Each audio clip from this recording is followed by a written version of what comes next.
All right, you all, welcome back to the channel Lifestyle by SK, where wine, cigars, and relationships create a tapestry of extraordinary experience. And so, what I wanted to talk about today is being successful. And being successful is when you are coming up through, we're going to take it back to high school. You are in high school, and say you are a geek, right? You're one of the smart kids. You try to date, you try to, you may have a crush over here and she's not paying you any attention and everything like that. But then life has a way of flipping itself around. And it flips itself around on people a lot of times who have done others wrong and may not have thought that they was going to amount to anything.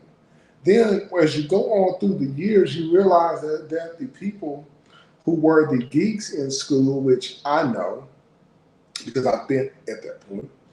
And what happens is you may end up seeing your crush and high school crush, and they may not be as doing as good as you think they're doing. They may not look the way that they normally would have, what they used to look like, right, in high school. And so there's a couple of ways that people handle it. Sometimes they will literally give it to them real hard and make them see, hey, I'm doing well over here. I'm gonna make sure they see. But then others are a little bit more compassionate. But I bring this up because as what I see a lot of outside of our community, when I say outside of our community, I mean outside, specifically the Black community. That means other people from other nationalities and other cultures do things different than how we do within our culture. Okay, so that's what I'm talking about. Um, so what I notice is that, and this is also talking with people of other cultures and nationalities as well. But for the conversations I was having, they were able to build together. So the ladies were getting with the men who were on their way up into moving up into society, because men grow over the course of time. Their value gets better because they begin to find themselves from, like we say, whenever you're in your 20s and you're just getting into your career. By 30, you should have an idea and be somewhat set. And by 40, you should most definitely already be in your field moving up, right? That's the way that the natural life cycle should be taking place. But men's value gets better over the course of time. And so as many valuable men, high value men, are getting more and more valuable, then the thing that I'm thinking about is, if there's a woman out there that is fit for that man, she should be getting with him on the way to his successful state. Because imagine this. Imagine in a world where a woman is going to be getting with a man and she sees, okay, I see that this brother is doing something positive with his life. I want to be a part of that. A part of that. And so she comes in, they start to build together. And I'm always talking about building families together, strong foundational families together, because that is what we miss out a lot on as Black folk. We may have family gatherings, but we miss the idea of having mother and father in the same house, unlike what it's like in other communities. And this is not only just from talking with friends, but also talking with other people that I just happen to work with over the course of time. But what I realized is that when you have two parents there, you have a balance within that household. So the father's going to want his son to be absolutely the best that he can possibly be. The mother's going to want her daughter to be as best as what she can possibly be. And so the father and the mother are going to work together to make sure that that daughter is going to be a phenomenal wife to the guy that asked for her hand in marriage. Their mother and father is going to make sure that their young man knows how to be the best absolute man to provide for his wife. Now, providing for your wife does not mean buying Birkin bags, buying expensive cars, or anything like that in that regard. We have social media that is pushing a lot of that.